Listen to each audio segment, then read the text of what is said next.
ఆస్తి 24,000 కోట్లు, ఎన్పిడిసిఎల్ 4,137 కోట్లు అప్పు, 10,000 కోట్ల ఆస్తి అధ్యక్ష. ఇది స్పష్టంగా ఉన్నాయి అధ్యక్ష, అందులో సందేహం ఏం లేదు సార్.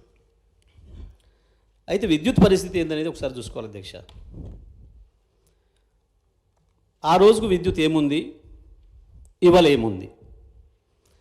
ఇవాళ భారతదేశం మొత్తంలో అన్ని రాష్ట్రాలు కలుపుకుంటే అన్ని రాష్ట్రాలు 24 గంటల విద్యుత్తును అన్ని రంగాల వినియోగదారులకు అందించిన ఏకైక రాష్ట్రం తెలంగాణ రాష్ట్రం మాత్రమే అధ్యక్ష. ఈ రోజుకు కూడా ఇది నేను చెప్పిన విషయం కాదు అధ్యక్ష. నీతి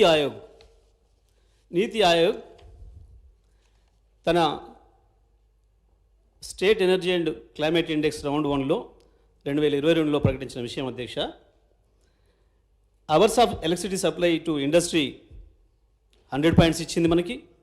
hours of electricity supply for agriculture also 100 points ఇచ్చింది అధ్యక్ష మనకి. నీతి ఆయోగ్ ఇచ్చింది. ఇది మేము ఎవరో చెప్పింది కాదు, మా సెల్ఫ్ సర్టిఫికేట్ కాదు అధ్యక్ష. ఇది అదే నీతి ఆయోగ్ ఛత్తీస్గఢ్ సంబంధించి కూడా ఇచ్చింది అధ్యక్ష. ఇండస్ట్రీకి 100 పాయింట్లు ఇచ్చింది, అగ్రికల్చర్కి 66.7 పాయింట్లు ఇచ్చింది. రాజస్థాన్ కూడా ఇచ్చింది అధ్యక్ష. అవర్స్ ఆఫ్ ఎలక్ట్రిసిటీ సప్లై ఇండస్ట్రీకి 100 పాయింట్లు ఇచ్చింది, అగ్రికల్చర్కి 1.7 పాయింట్లు ఇచ్చింది అధ్యక్ష.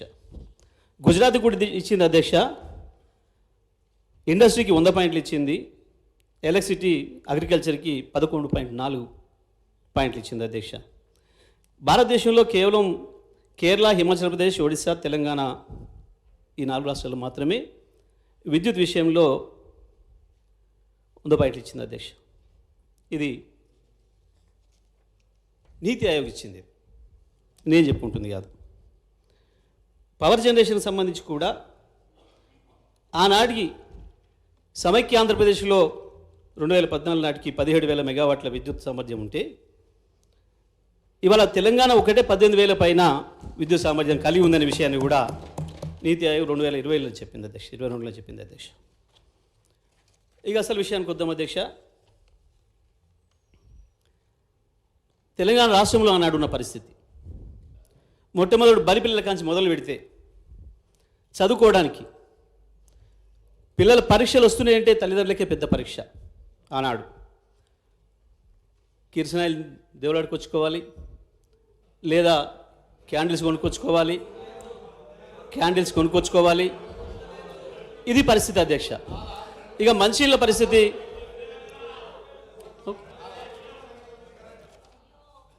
మినిస్టర్ గారు సార్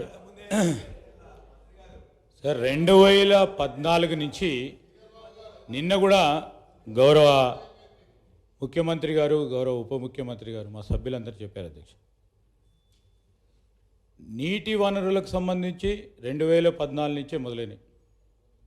2014 నుంచే మంచినీటి సరఫరా మన రాష్ట్ర ప్రజలందరూ చూసినట్టు, విద్యుత్ సరఫరాకు సంబంధించి 2014 నుంచే వారు మొదలుపెట్టిన ఈ ప్రాజెక్టుల తర్వాతనే విద్యుత్ పరంగా అసలు కరెంటు చూసినట్టు మన ప్రజానికం, అది మొత్తం అంధకారంలో ఉన్నట్టు, మనం సివిలైజేషనే లేనట్టు, వారే వచ్చి మొత్తం తెలంగాణ రాష్ట్రాన్ని కనబెట్టినట్టు.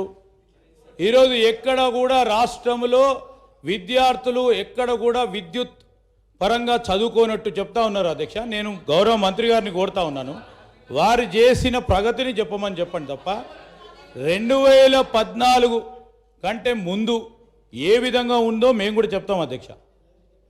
ఎందుకు మనం రాష్ట్రము ఏర్పడటానికి మనం అందరం కూడా పోరాటం చేసాము, మన అందరికీ కూడా తెలుసు. విద్యుత్ కూడా ఒక ప్రధానమైన అంశం అధ్యక్ష.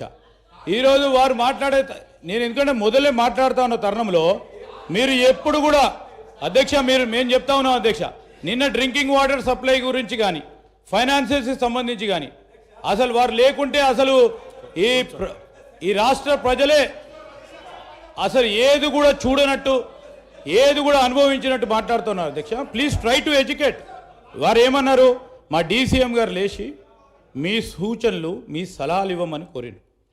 మళ్ళీ మీరు అదేవిధంగా 2014 కంటే ముందంటే మేము కూడా మొదలు పెడతాం. మా సభ్యులందరూ కూడా తెలుసు ఏ విధంగా ఉన్నారో, మీరు కూడా ఉన్నారు.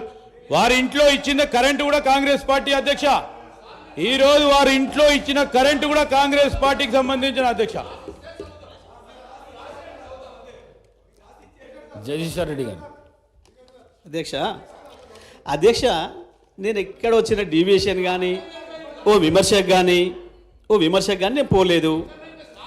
ఎందుకు అంత తొందర పెడుతున్నారో నాకు అర్థం కావట్లేదు అధ్యక్ష. మరి వారే చెప్పిండ్రు నిన్న 1956 నుంచి మొదలుపెట్టి వచ్చిండ్రు వారే. నిన్న 1956 నుంచి మొదలుపెట్టి వచ్చిండ్రు, ఇక్కడ దాకా తెచ్చిండ్రు.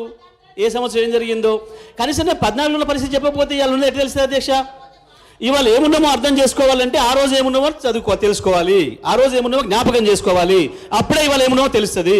గదే కదా అధ్యక్ష నేను చెప్తున్నది. నేను ప్రారంభమే చేయలే అధ్యక్ష. నేను 10వ తరగతి చదివిన నాటి నుంచి మొదలు పెడితే మళ్ళీ నా పిల్లలు 10వ తరగతికి వచ్చిన దానికి కిరసనాయిల దీపాలనే చదివినాం అధ్యక్ష. మేము ఎప్పుడైనా గంతే అధ్యక్ష. అది వారు కూడా గంతే అధ్యక్ష. శ్రీధర్ బాబు గారు కూడా కిరసనాయిల దీపంతో చదువుకున్నాడు, అందులో సందేహం లేదు. సరే అధ్యక్ష, ఓకే అధ్యక్ష. ఒకవేళ వాళ్ళు ఏదైనా రాసిచ్చి ఇదే చదివిపోవాలి అందరూ అంటే ఓకే, అది కూడా ఆలోచిద్దాం అధ్యక్ష. ఎందుకు ఆగమవుతున్నారు అప్పుడే అధ్యక్ష? ఇక మంచినీళ్ళ పరిస్థితి, విద్యార్థుల పరిస్థితి, అది మంచినీళ్ళ పరిస్థితి. మంచినీళ్ళు ఇంటికి మంచినీళ్ళు రాలే, బోరు బావి కాడికి పోయి మంచినీళ్ళు తెచ్చుకోవాల్సిన దుస్థితి ఆనాడు గ్రామాలలో పల్లెల్లో. దానికి పోతే కూడా బోరు బావి దగ్గర పోతే పోయేవరకే కరెంటు పోతే 2 గంటల 3 గంటల 4 గంటల ఎన్ని గంటలు ఉండాలనో ఎప్పుడు ఇంటికి పోవాలో తెలియని పరిస్థితి. ఇంటికి పోవడానికి ఒక బాధ, నీళ్లు లేకుండా బిందె నీళ్ళు లేకపోతే ఇంటికి పోయి ఎసరు పెట్టే పరిస్థితి లేదు ఆనాడు తెలంగాణ అక్క చెల్లెలకి, తెలంగాణ ఆడపడుచులకు. అక్కడ కూర్చొని ఇంటికి పోవడమా ఇక్కడ ఉండడం అనేది బాధ ఆ రోజు అధ్యక్ష. ఆ నుంచి పరిశ్రమలకి, వాణిజ్య రంగానికి, వ్యాపార రంగానికి ఏ ఒక్క షాప్ అయినా జనరేటర్ లేని షాప్ ఒక్కటి ఉండేనా, ఇన్వర్టర్ లేని ఇల్లు ఒక్కటి ఉండేనా అధ్యక్ష? అన్నాడు ఇన్వర్టర్లు జనరేటర్లు తప్ప మన బతుకు కరెంట్ లేదు అధ్యక్ష. అంతే అధ్యక్ష. అప్పుడే ఎందుకు తొందరపడుతున్నారు? కాసేపు ఓపిక పట్టొచ్చు కదా, ఎందుకు ఆగమవుతున్నారు? మీ మంత్రులు మాట్లాడరాదా? చెప్పరాదా సమాధానం? మీ మంత్రులు మాట్లాడియండి, ఎందుకు ఆగమవుతున్నారు మీరు? జగదీశ్వర్ రెడ్డి మంత్రులకు సమాధానం చెప్పే శక్తి ఉంది కదా. జగదీశ్వర్ రెడ్డి గారు. ఓకే అధ్యక్ష, మహిళల పరిస్థితి అది, వ్యాపార వాణిజ్య పరిస్థితి ఇది.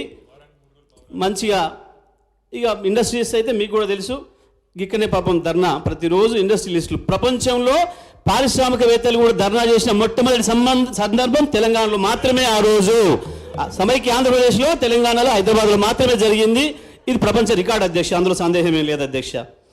ఇక రైతాంగం గురించి చెప్పుకోవాలంటే అది ఎన్ని రోజులు కూడా చెప్పినా వడవని కథ అధ్యక్ష. రైతాంగం పడ్డ బాధలు, రైతాంగం పడ్డ వ్యధలు, చచ్చిపోయిన రైతుల ఆత్మలు ఇప్పుడు కూడా చూస్తున్నాయి అధ్యక్ష. పైనుంచి ఈ అసెంబ్లీలో మనం ఏం మాట్లాడుకుంటున్నామో కూడా చూస్తున్నాయి అధ్యక్ష. అటువైపు నుంచి ఏం జరుగుతుంది, ఇటువైపు నుంచి ఏం జరుగుతుంది, ఎట్లా దబాయింపు జరుగుతున్నాయి అనేది కూడా పైన చూస్తున్నాయి అధ్యక్ష, అందులో సందేహం లేదు అధ్యక్ష. ఏముండే అధ్యక్ష, మొట్టమొదలు బండెడ్ల అమ్మే కాంచి మొదలైంది రైతు పరిస్థితి. బండెడ్ల అమ్మే నుంచి మొదలైతే చివరికి పుస్తలు అమ్ముకొని ఆఖరికి ఏ బోర్లు వేసిండో ఆ బోర్లు వేసిన భూమి కూడా అమ్ముకోవాల్సిన దుస్థితికి ఆనాటి రైతాంగం అధ్యక్ష. 10-20 ఎకరాలున్న రైతులు కూడా వారు మహబూబ్నగర్ నుంచి స్వయంగా మేము చూసాం అధ్యక్ష. ఎవరైతే పాలేరులో నియమించుకున్నాడో ఆ రైతు 20 ఎకరాలున్న రైతు వాళ్ళని వెంట పెట్టుకొని హైదరాబాద్కు కూలికొచ్చిన పరిస్థితి అధ్యక్ష. భారతదేశంలో కాశ్మీర్ నుంచి కన్యాకుమారి వరకు రోడ్డెమ్మడి పోతుంటే ఎవరైనా గడ్డపార పట్టుకొని పోతుంటే ఆపి మీరు ఏ ఊరు అని అడిగితే అది మహబూబ్నగర్ మాత్రమే, అది పాలమూరు మాత్రమే అనే విషయం కూడా మనందరికీ కూడా తెలుసు అధ్యక్ష. ఆనాడు రైతుల పరిస్థితి, రైతుల దుస్థితి ఇది అధ్యక్ష. ఈ పరిస్థితులలో